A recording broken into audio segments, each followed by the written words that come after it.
It was supposed to be the beginning of a new chapter, a fresh start in a peaceful country, far from the turmoil of their past. But behind the closed doors of a Timaru home, a horrifying tragedy unfolded. Anne Dickason, a mother who seemed to have everything, made a choice that would shock a nation and shatter her family forever. What drove her to commit the unthinkable, and how did years of hidden struggles lead to one dark night of unimaginable horror? This is the chilling story of the Dickason children. 3 innocent lives lost, and the questions that still haunt us today. If you believe that the stories of those we've lost deserve to be heard, and if you're committed to understanding the deeper layers of these tragic cases, hit that subscribe button now. Lauren and Graham Dickason appeared to be living the dream life. Lauren, a qualified doctor, and Graham, a successful orthopedic surgeon, were high school sweethearts who built a family together despite unimaginable hurdles. After enduring 17 excruciating rounds of IVF and the devastating loss of their first child, Sarah, born prematurely at just 18 weeks, the couple were eventually blessed with 3 beautiful daughters, Liané, 6, and twins Maya and Karla, aged 2. But behind the picture-perfect exterior lay years of simmering struggles. Lauren's journey into motherhood had been fraught with relentless battles against mental health challenges, including severe postpartum depression, anxiety, and recurring suicidal thoughts.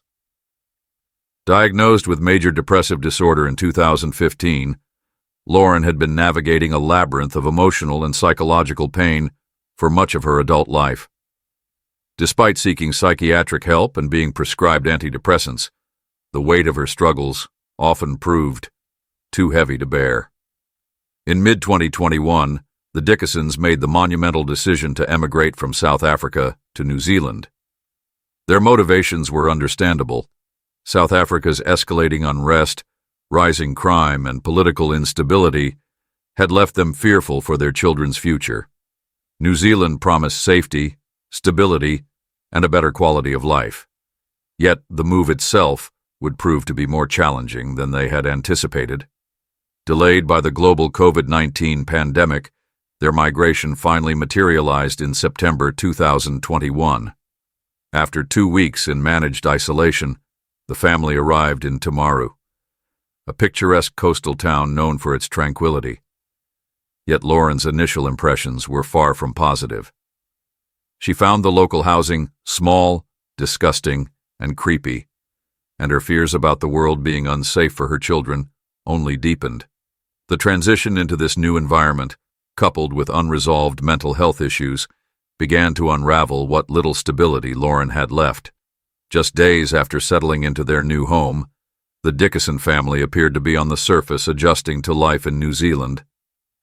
The children attended their first days of school and preschool. Graham, ever the devoted husband and father, worked tirelessly to provide for his family. But behind the scenes, Lauren's depression spiraled further into darkness. Thoughts of harming herself and her children began to intensify, compounded by the stress of adjusting to a new life thousands of miles away from their support system. September 16, 2021, started like any other day for the Dickason family. Karla and Maya, the energetic 2-year-old twins, had just completed their first day at preschool, while their older sister, Liané, attended her second day at Timaru Christian School. For Graham and Lauren, this marked a milestone, a glimpse of routine in an otherwise turbulent transition. After picking up the children that afternoon, Lauren attempted to maintain a semblance of normalcy. The family visited the local botanical gardens, an outing that was supposed to offer a moment of peace. However, an encounter at the park would instead deepen Lauren's paranoia. A group of teenagers warned her about a boy allegedly taking photos of her children. Already consumed by fears of an unsafe world, this incident pushed Lauren further into a spiral of anxiety. She reportedly began equating Timaru with South Africa, seeing it as equally dangerous for her children. Later that evening, Graham prepared to attend a work-related social event. As he left the house, Lauren was left alone to manage the 3 children. a situation that had increasingly become a source of stress for her.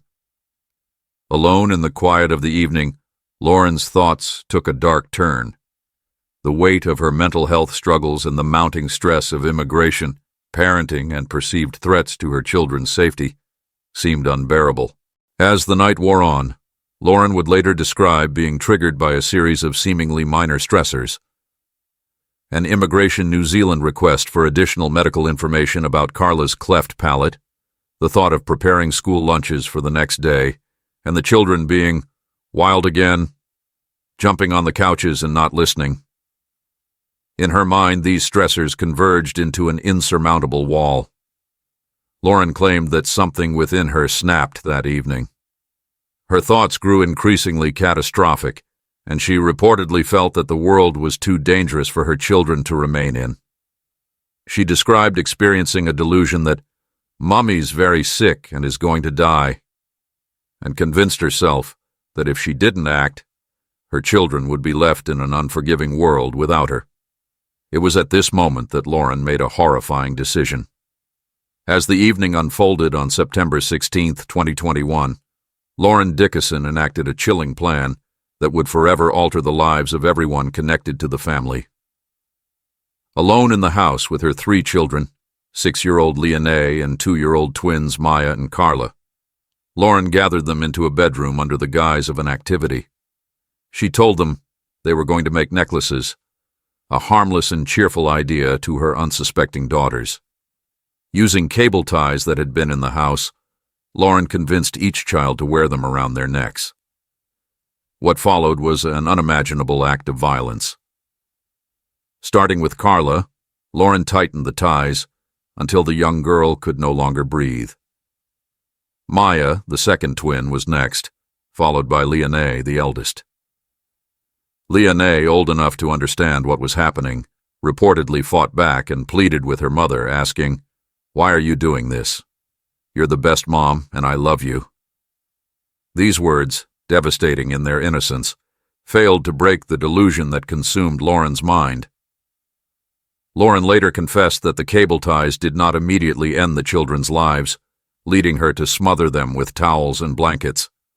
Her actions were calculated, deliberate, and, in her mind, justified by the belief that she was sparing her children from a future of suffering.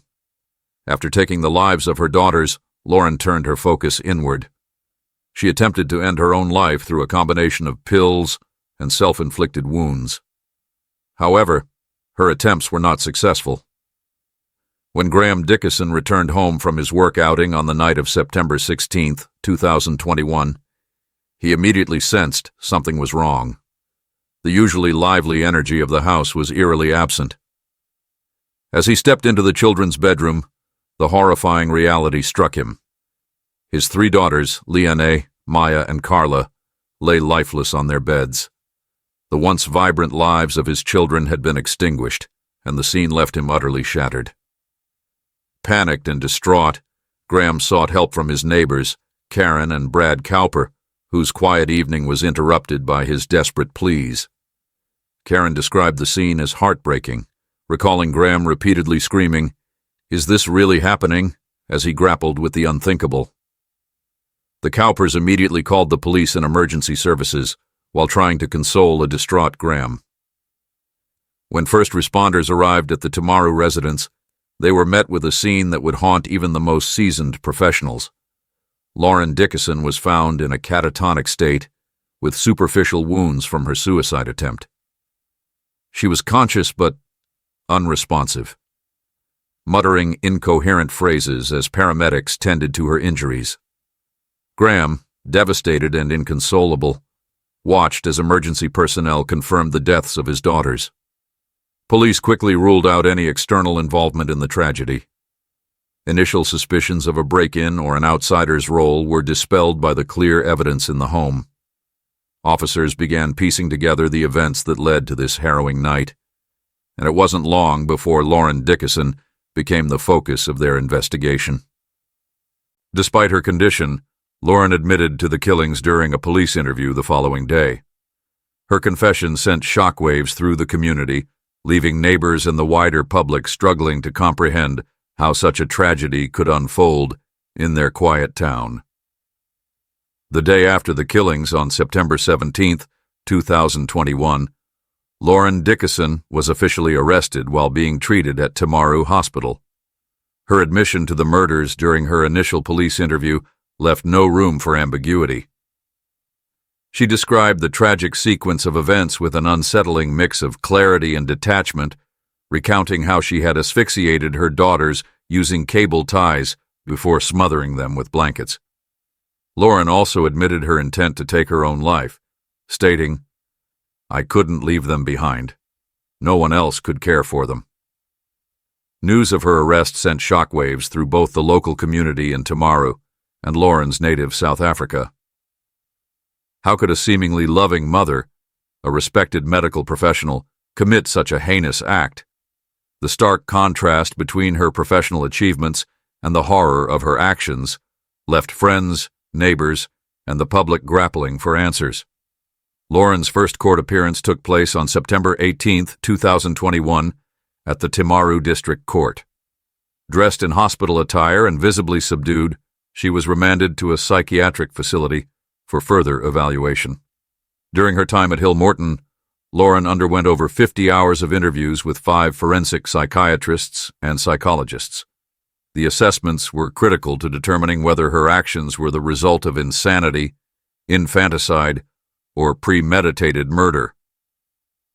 2 psychiatrists concluded that Anne had acted out of anger and a desire for control rather than from a state of psychosis. However, others believed her actions were driven by deep mental illness, including postpartum depression, which had spiraled into a complete breakdown.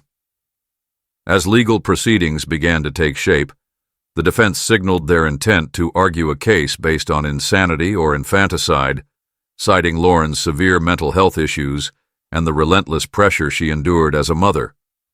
The Crown, however, maintained that Anne's actions were deliberate and calculated, driven by resentment and control rather than a psychotic break. On July 17, 2023, the trial of Anne Dickason began at the Christchurch High Court, drawing intense media scrutiny and emotional responses from both the local Timaru community and the broader public. With Justice Cameron Mander presiding, the Crown prosecution and defense laid out their starkly contrasting narratives of what led to the horrific deaths of Liané, Maya, and Karla Dickason. The Crown prosecutor, Andrew McRae, opened the case with a grim portrayal of Anne's actions on the night of September 16, 2021. McRae described the killings as deliberate and premeditated, painting a picture of a mother who acted out of anger and control rather than mental illness. He detailed how Anne had methodically gathered cable ties and blankets, used them to strangle and smother her children, and then attempted to stage a double suicide by harming herself. The prosecution highlighted several points to bolster their argument that Anne was fully aware of her actions. Search history and preparation.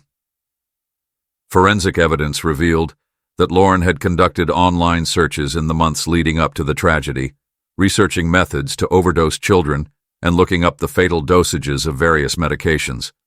She had also shown a preoccupation with the idea of using cable ties, which ultimately became the weapon of choice. Control and resentment.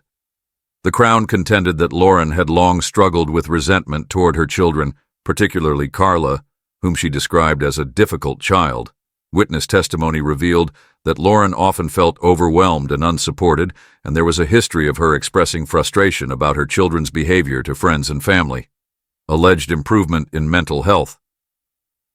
The Crown argued that Anne's mental health had improved in the months leading up to the family's emigration to New Zealand. Text messages submitted as evidence showed her expressing optimism about her future, including comments about being off antidepressants and participating in a fitness program. This, the prosecution claimed, indicated that her postpartum depression had largely subsided. Consciousness of guilt.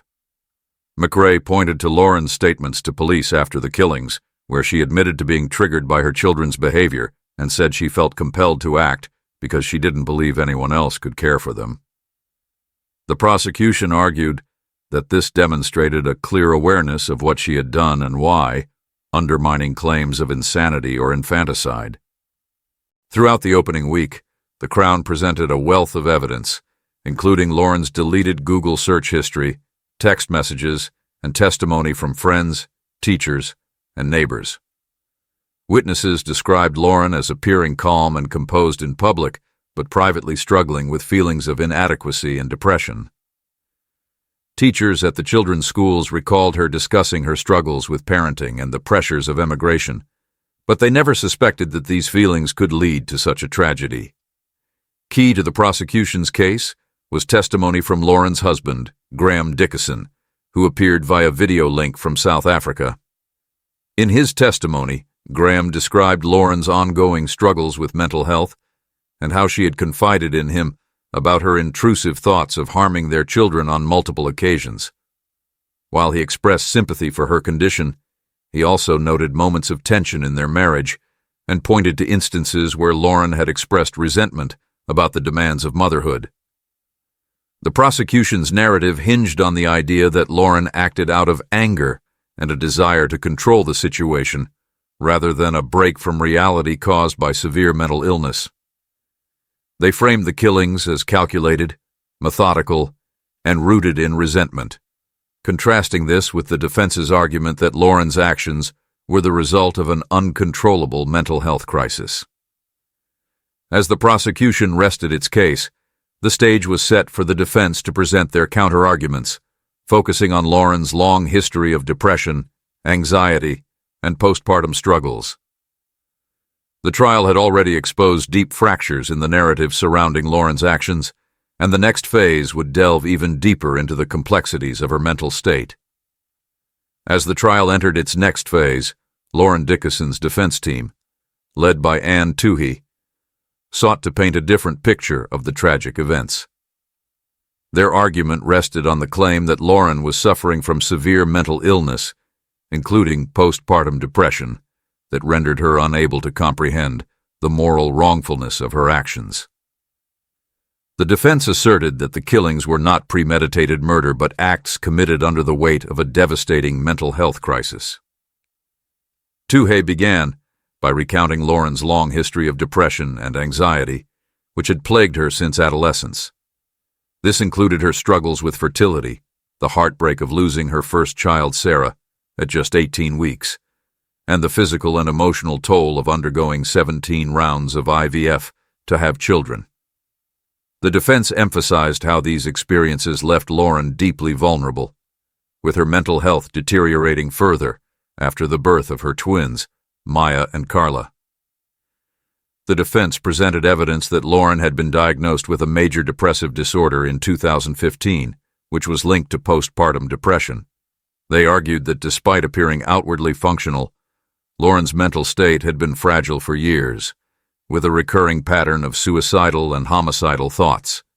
A key piece of evidence was an episode in 2019, when Lauren reportedly told a psychiatrist that she had thoughts of harming her children, a warning sign that, in hindsight, foreshadowed the tragedy to come. However, the Crown challenged these findings, pointing to inconsistencies in Lauren's statements and questioning the timing of her psychiatric assessments. They argued that the defense experts had relied too heavily on Lauren's own accounts, which could have been influenced by her knowledge of legal defenses. The Crown also noted that some of Lauren's statements, such as her admission that the idea to kill just popped up, contradicted the notion of a prolonged psychotic break. The defense sought to humanize Lauren by sharing her own words and actions in the aftermath of the tragedy. During police interviews, Lauren had described feeling overwhelmed and hopeless, believing that she was a terrible mother and that her children deserved better. She told police that she had planned to die alongside her children, convinced that this was the only way to protect them from a world she viewed as dangerous and unforgiving. In one particularly poignant moment, the defense revealed that Lauren had told her children, "Mummy is very sick and is going to die. I can't leave you behind because I don't know who will look after you." This, they argued, was evidence that her actions were motivated not by anger or resentment, but by a distorted sense of love and protection. Under cross-examination, the Crown sought to undermine the defense's claims of insanity and infanticide by pointing to moments of clarity and rationality in Lauren's actions. They noted that she had researched methods of killing her children, deleted incriminating searches, and made calculated decisions on the night of the killings. The Crown argued that these actions demonstrated a level of planning and awareness inconsistent with a complete break from reality. The prosecution also highlighted Lauren's conflicting accounts of the events, noting that she had initially blamed her husband, Graham, and claimed to have been triggered by her children's behavior. They suggested that Lauren's actions were driven by anger and a desire to assert control, rather than an altruistic motive born of mental illness. In their closing argument, the defense reiterated that Lauren's actions were the result of a severe mental health crisis, and that she should not be held criminally responsible for her children's deaths. They urged the jury to consider the immense pressures Lauren faced as a mother and the toll of her long battle with depression. Tuhey reminded the jury that Lauren had sought help for her mental health in the past and had openly shared her struggles with her husband, friends, and medical professionals. After nearly 5 weeks of intense testimony and evidence, the fate of Anne Dickason rested in the hands of the jury. The 12 jurors were tasked with answering a harrowing question. Was Lauren guilty of murder, or had her actions been the result of a mind overwhelmed by severe mental illness? The courtroom was tense as the jury began deliberating, knowing their decision would carry immense weight. On August 16, 2023, the jury returned to the courtroom with their verdict. The majority, 11 of the 12 jurors, found Lauren guilty of murdering her 3 children. It was a painful and polarizing conclusion, reflecting the deep divide between those who believed her actions stemmed from severe mental illness and those who agreed with the Crown's argument of anger and control as her motivations. As the verdict was read, Lauren stood motionless in the dock, her face pale and emotionless. However, tears flowed freely from several members of the jury and her defense team. It was a moment heavy with the weight of lives lost and futures forever altered. Lauren's parents, Malcolm and Wendy Fox, released a statement blaming postpartum depression for the tragedy. They called for greater awareness of maternal mental health issues, stating, "There are no winners in this tragedy." On June 26, 2024, nearly 3 years after the horrific events in Timaru, Anne Dickason stood before Justice Cameron Mander for sentencing at the Christchurch High Court. The courtroom was filled with a mix of silence and anticipation. Members of the media, Lauren's family, and the wider community awaited a ruling that would bring an end to the legal proceedings. Justice Mander acknowledged the profound tragedy of the case, describing the loss of Liané, Maya and Karla as unimaginable. He recognized that the case was not only about justice for the 3 young victims, but also about addressing the nuanced complexities of mental health and the law. Anne Dickason was sentenced to 3 concurrent determinate sentences of 18 years in prison for the murders of her 3 children. Justice Mander stated that, while the Sentencing Act presumes life imprisonment for murder, the court had to consider whether such a sentence would be manifestly unjust. After weighing her mental health condition against the evidence presented at trial, the court opted for a fixed-term sentence rather than life imprisonment. The judge emphasized that although Lauren's depression played a role in her actions, it did not absolve her of responsibility. He noted that her decision to kill her children was deliberate and methodical, rejecting the defense's argument that she acted purely out of love or mental illness. The court also ruled that Lauren would remain at Hillmorton Hospital under a compulsory treatment order until she was deemed mentally fit to serve her prison sentence. This arrangement was designed to balance the need for punishment with ongoing psychiatric care. No minimum non-parole period was imposed, leaving her eventual release to the discretion of future parole boards. During the sentencing hearing, victim impact statements were read by family members on both sides. Graham Dickason, who had remained relatively private throughout the trial, shared an emotional statement expressing his enduring grief and love for his children. "They were the light of my life, my reason for everything," he said. While he did not explicitly condemn Lauren, his words conveyed the profound void left by their loss. Mayor Nigel Bowen of Timaru described the sentencing as a critical step toward healing for the community. "While this verdict and sentence will never bring back the 3 beautiful children we lost, it brings a sense of closure to this heartbreaking chapter," he said. In addition to her prison sentence, Lauren Dickason was served with a deportation order set to take effect upon her release from prison. The New Zealand government made it clear that she would not be allowed to remain in the country after completing her sentence. In August 2024, her legal team lodged an appeal against her conviction in the New Zealand Court of Appeal.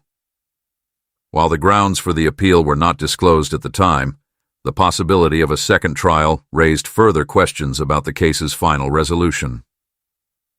The Dickason children's deaths left a profound impact on the Timaru community and sparked a wider conversation about mental health, parenting, and the pressures of immigration. Candlelight vigils, memorial gardens, and community events ensured that the memory of Liané, Maya, and Karla lived on, serving as a reminder of the fragility of life and the importance of supporting struggling families. Lauren's supporters continued to advocate for her, organizing marches and picnics to raise awareness of postpartum depression. Meanwhile, her critics called for systemic changes to prevent similar tragedies, focusing on early intervention and child welfare. The case of Lauren Dickason remains one of New Zealand's most haunting and complex legal battles, a stark reminder of the devastating consequences of untreated mental illness and the unbearable weight of unresolved personal struggles. This case leaves us with so many questions about the pressures of life, mental health, and the cost of silence. If you believe that telling these stories matters, if you think we can honor the memory of victims like Liané, Maya, and Karla by shedding light on these tragedies, please subscribe to our channel. Your support helps ensure these stories are never forgotten.